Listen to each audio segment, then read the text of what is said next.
Hey Falcons fans, want to stay updated on all the latest news and developments about our team? You're in the right place. Here, you'll find everything you need to know about the Atlanta Falcons, with content made just for fans like you. So don't wait. Subscribe to the channel now and turn on the notification bell to get updates first. And of course, leave a like to support our amazing Falcons community. Now, let's dive into today's big story. Should the Falcons target a rival edge rusher? Back in 2019, many thought Chase Young would end up with the Falcons. At the halfway point of the season, Atlanta was struggling with a 1-7 record and had only managed 7 sacks.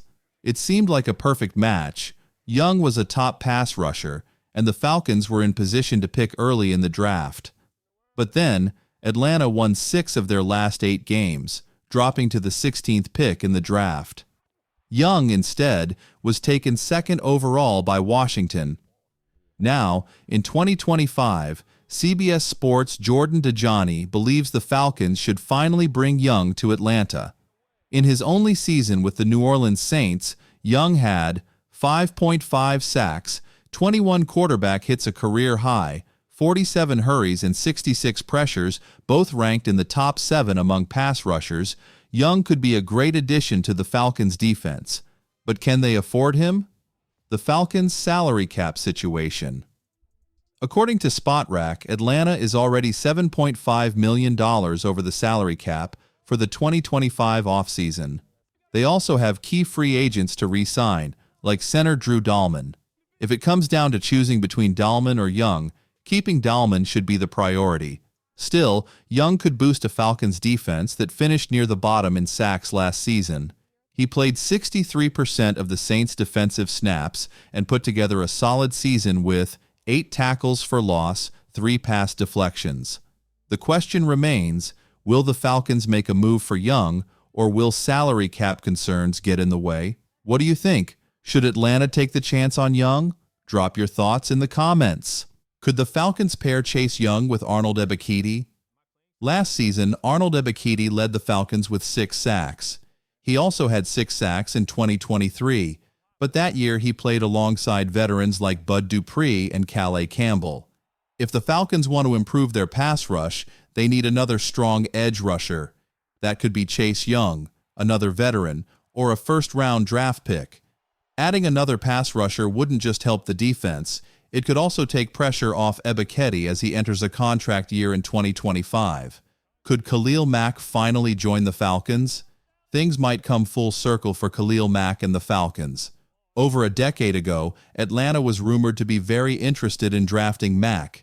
Now he's set to become a free agent, and the Falcons desperately need a veteran pass rusher. If GM Terry Fontenot can manage the salary cap, we might finally see the future Hall of Famer wearing red and black. ESPN names Falcons as a top landing spot for Mack. ESPN recently released a list of the top 50 free agents this offseason. Insider Jeremy Fowler specifically mentioned the Falcons and Panthers as teams that should target Mack. For Falcons fans, this would be huge news. Atlanta has been waiting for a dominant pass rusher for years. Does Mack still have enough left in the tank? Mack is turning 34, but he has proven he can still make an impact.